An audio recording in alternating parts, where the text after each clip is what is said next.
बहू, बच्चे हों या वयस्क, तकलीफ होगी तो आंसू तो आएंगे ही।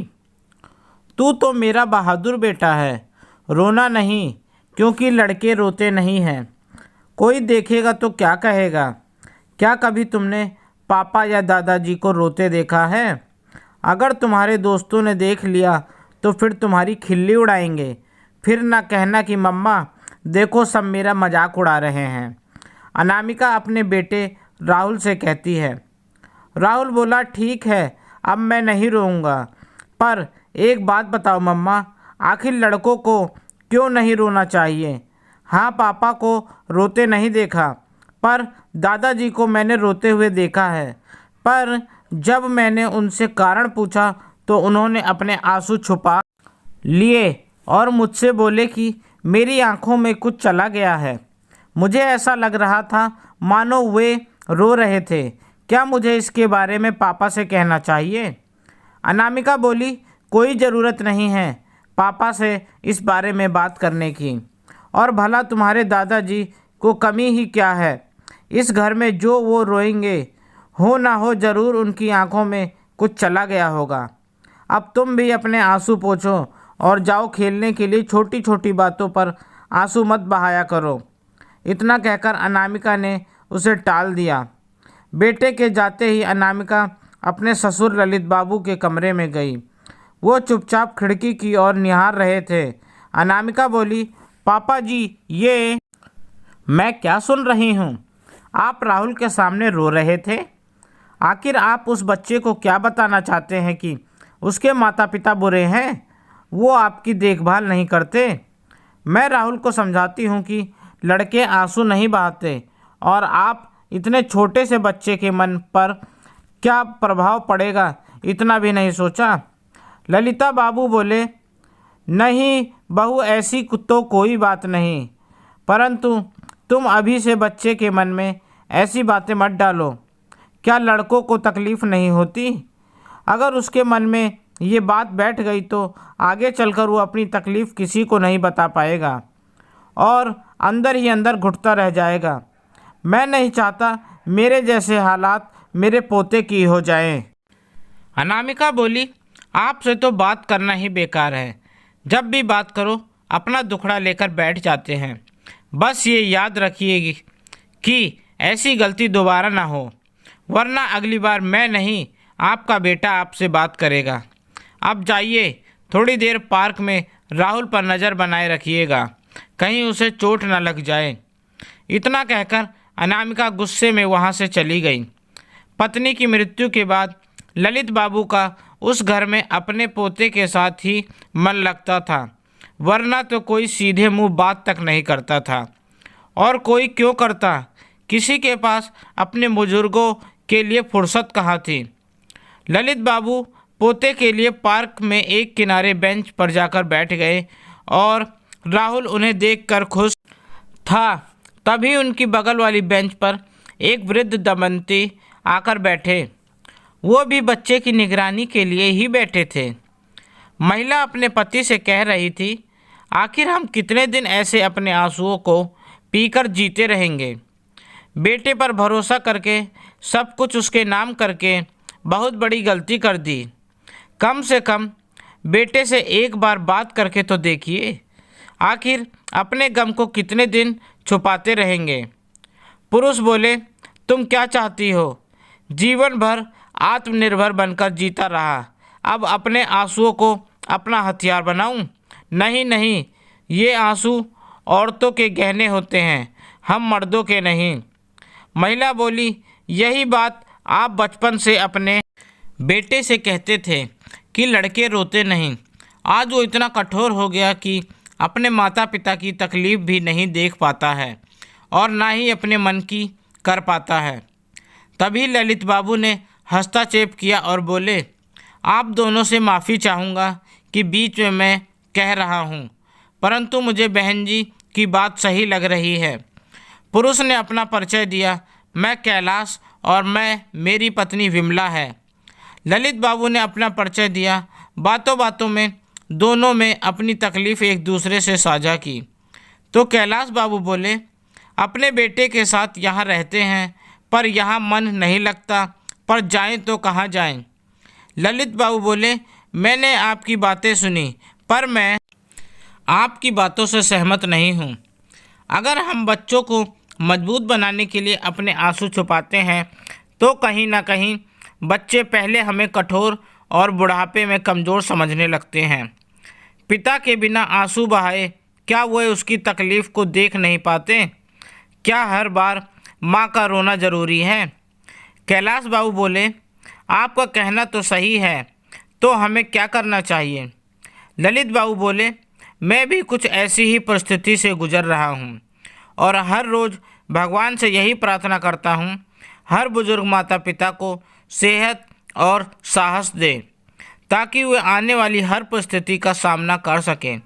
विमला जी बोली, देखिए ना भाई साहब, ये सालों पुराना चश्मा है, इससे इन्हें कुछ सही दिखता नहीं है। आए दिन ठोकर खाकर गिर जाते हैं, पर बेटे से नहीं कहते हैं। कैलाश बाबू बोले, भाग्यवान, मैं उससे क्या कहूँ? क्या उसे दिखता नहीं? कई बार तो उसके सामने ठोकर खाकर गिरा हूँ। अब जो सहारे के लिए हाथ नहीं बढ़ाए वो मेरे लिए पैसे खर्च करेगा? ना जाने समय कैसा बदल गया है कि रिश्ता की गरिमा खत्म हो गई है, कि जिन बच्चों के आंखों में आंसू ना आए उसके लिए हम खून पसीना बहा देते थे। आज उन्हीं बच्चों को हमारे आंसू दिखावा और ढोंग लगते हैं। ललित बाबू बोले, आपका कहना तो सही है, परंतु जब बच्चे माँ बाप के आंसू देखकर अनदेखा करें तब उन्हें समझाने का हमें तरीका बदलना होगा। बस हमारी सेहत और साहस बना रहे। आखिर कितने दिनों तक हम रिश्तों की गरिमा को संभालेंगे? अपने बच्चों को हमें याद दिलाना होगा कि अगर घी सीधे तरीके से नहीं निकलती है तो उंगली टेढ़ी भी की जा सकती है। फिर दोनों बैठकर बात विचार किए। करीब आधे घंटे बाद राहुल आया। दादाजी, घर चलो, मैं थक गया हूँ। ललित बाबू मुस्कुरा कर पोते को लेकर घर चले गए और किशोर बाबू भी बच्चों और पत्नी के साथ घर चले गए। इधर ललित बाबू का बेटा विकास घर आ चुका था। जैसे ही वो आए, अनामिका बोली, लो आ गए आपके रोने वाले पिता, और बेटा समझा लो। इतना कहकर अनामिका चली गई। राहुल सर झुकाए खड़ा था। ललित बाबू बोले, बेटा राहुल, अपने आंसुओं को छुपाने में कोई बहादुरी नहीं होती। अगर तकलीफ़ होती है तो लड़का हो या लड़की, आंखों से आंसू बह ही जाते हैं। जाओ हाथ पैर धोकर पढ़ाई करो। राहुल चुपचाप अपने कमरे में चला गया। पिता के इस नए तेवर को देखकर विकास चौंक गया। विकास बोला, पापा, ये मैं क्या सुन रहा हूँ? ललित बाबू बोले, बहू ने तुम्हें जितना कुछ सुनाया, अगर तुम उसे सही मान लिए हो तो सवाल क्यों कर रहे हो? और बेटा, एक बात कहना चाहता हूँ। मैं भी तुम्हें बचपन में कहता था कि लड़के रोया नहीं करते, पर मैंने तो तुम्हें ये कभी नहीं सिखाया कि माँ बाप को तकलीफ़ को अनदेखा करते हैं, जो कि तुम कर रहे हो। विकास बोला, पापा, जब तक माँ थी आप ठीक थे, पर माँ के जाने के बाद जब से आपको यहाँ लाया, आपका तो रवैया ही बदल गया है। आखिर अनामिका क्या क्या संभालेगी? ऊपर से जब भी वो राहुल को समझाती है, आप बीच में हस्तक्षेप करते हैं। ललित बाबू बोले, बेटा, तुम क्यों अपने ही बच्चे के दुश्मन बन रहे हो? उसके मन में गलत बातों को डालकर कहीं ना कहीं भविष्य के लिए तुम उसे कमज़ोर कर ही रहे हो। आगे तुम्हारी मर्जी। इतना कहकर वो अपने कमरे में चले गए। ऐसे ही बेच रहा था। एक रोज़ विकास दफ्तर और राहुल स्कूल चला गया। अनामिका बोली, बाबूजी, ये तो दफ्तर चले गए, मुझे कुछ पैसों की ज़रूरत है। मैं बाज़ार की तरफ जा रही हूँ, वहीं पास के बैंक हैं, आप ऐसा कीजिए, एक चेक पर साइन करके दे दीजिए, मैं कुछ पैसे निकाल लूँगी। अब घर में इतने खर्चे बढ़ रहे हैं, बार बार इनसे कितने पैसे मांगूँ? आखिर इस घर के प्रति आपकी भी तो कुछ जिम्मेदारी है। ललित बाबू बोले, बहू, महीने का 15 दिन खत्म हुआ है और तुम कह रही हो पैसे खर्च हो गए। हर महीने विकास तुम्हें इतने पैसा देता है और बिजली, दूध और राशन के लिए पैसे तो मैं हर महीने देता हूँ। फिर अनामिका बोली, अच्छा, जब आप पर पैसे खर्च होते हैं तब तो आप हिसाब नहीं लगाते, और अभी जरा से पैसे क्या मांगे हिसाब लगाने लगे। रखिए अपने पैसे अपने पास और अपना इंतजाम खुद कर लीजिएगा। इतना कहकर वह घर से चली गई। उस रोज़ ललित बाबू के सब्र का बांध टूट गया। उन्होंने तुरंत अपने बेटे को फ़ोन किया और बोले, आज तक मैं तुम्हें घर की परेशानी कभी नहीं बताता था, पर आज कह रहा हूँ, तुम्हारे साथ रहना मेरा मुश्किल हो गया है। ईश्वर मेरी सेहत को बनाए रखे, मैं कभी तुम पर बोझ नहीं बनूंगा। मैं आज और अभी तुम्हारे घर को छोड़कर गांव जा रहा हूँ।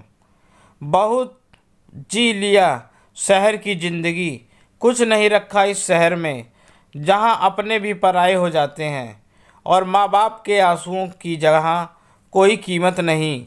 वहाँ मुझे अंतिम सांस नहीं लेना। बस इतना ही कहूँगा, जब मैं दुनिया से जाने लगूँ तो दुनिया को सच्चाई मत बताना। मैं नहीं चाहता लोगों की बातें सुनकर तुम अपनी नज़रों में गिर जाओ। इतना कहकर उन्होंने फ़ोन रख दिया। विकास ने पिता की बातों को हल्के में लिया। थोड़ी देर बाद ललित बाबू बस स्टॉप से पोते को लेकर आए। हाथ मुंह धुलवाकर खाना परोस के दिए और प्यार से बोले, राहुल, सदा अपने माँ बाप की इज्जत करना और याद रखना, अपने मन की तकलीफ़ को कभी किसी से छुपाना नहीं। मैं रहूं या ना रहूं, बस मुझे याद रखना। राहुल बोला, दादाजी आप कहाँ जा रहे हैं? ललित बाबू बोले, इज्जत की ज़िंदगी जीने जा रहा हूँ। बेटा, शहर की ज़िंदगी रास नहीं आ रही है। अब तुम आराम करो और अंदर से दरवाज़ा बंद कर लो। जब तुम्हारी अम्मा आए तभी खोलना। अबोध बालक समझा ना सका और दादा की बात मान गया। करीब करीब 4 बजे जब अनामिका घर लौटी, राहुल ने सारी बात बताई। अनामिका बोली, चलो अच्छा है, पिंड छूटा, अच्छा हुआ चले गए। माँ की बातों को सुनकर राहुल रोने लगा। अनामिका बोली, फिर तुम रो रहे हो, मैंने क्या कहा था? राहुल बोला, मम्मा, दादाजी को तकलीफ़ हुई तभी वो इस घर को छोड़कर चले गए। किसी ने उनके आंसुओं को नहीं देखा। अब आप क्या चाहती हो, मैं भी ना रोऊं? एक दिन मैं भी आपको छोड़कर चला जाऊंगा। इतना कहकर बच्चा रोते हुए अपने कमरे में चला गया। शाम में विकास घर आया। अनामिका ने सारी बात बताई। विकास अनामिका पर बहुत चिल्लाया और बोला, बेवकूफ़ औरत, ये क्यों नहीं समझती हो? पूरे घर की जिम्मेदारी वही संभाल रहे थे, अब मैं क्या क्या संभालूंगा और तुम क्या क्या करोगी? एक बच्चे को तुम संभाल नहीं पाती हो, ऊपर से उनके जाने की खुशियां मना रही हो। अब कहाँ ढूंढूं उन्हें? आसपास में विकास ने सबसे पूछा, किसी को कोई खबर नहीं थी। बात बहुत जल्दी आग की तरह फैल गई। एक शाम किशोर बाबू विमला जी के साथ विकास के घर पर आए। विकास को अपना परिचय दीजिए और बोले, बेटा, जिस पिता ने तुम्हारे आंसुओं के लिए अपना पसीना बहाया, तुम उनके आंसुओं को भी देख नहीं पाए। तुम्हारी माँ के जाने के बाद वो कितने अकेले हो गए, पर तुम्हें उनकी कमी होने नहीं दी। पर कुछ ही सालों में तुमने उन्हें अकेले होने का एहसास दिला दिया और वहाँ से चले आए। रास्ते में विमला जी बोली, सुनो जी, ललित बाबू ने तो फैसला ले लिया, अब आप क्या सोच रहे हैं? किशोर बाबू बोले, ललित बाबू ने मेरी आंखें खोल दी। चलो विमला, अब ना तो तुम्हारी आंखों में कभी आंसू आएगा और ना मुझे दिक्कत होगी।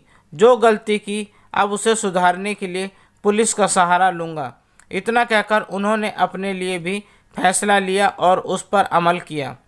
दोस्तों, आप सबसे एक विनती है, एक उम्र हो जाने के बाद अपनी सेहत और साहस दोनों को बनाए रखें, क्योंकि वही आपके साथ रहेगा। वरना तो जिन बच्चों को मजबूत बनाने के लिए आंखों में कभी आंसू नहीं आने देते थे, वो आपके आंसू को क्या देख पाएंगे। स्वास्थ्य और सेहत ही अंत तक आपका साथ निभाएंगे। ये कहानी आपको कैसी लगी, मुझे अपने सुझाव ज़रूर बताएं।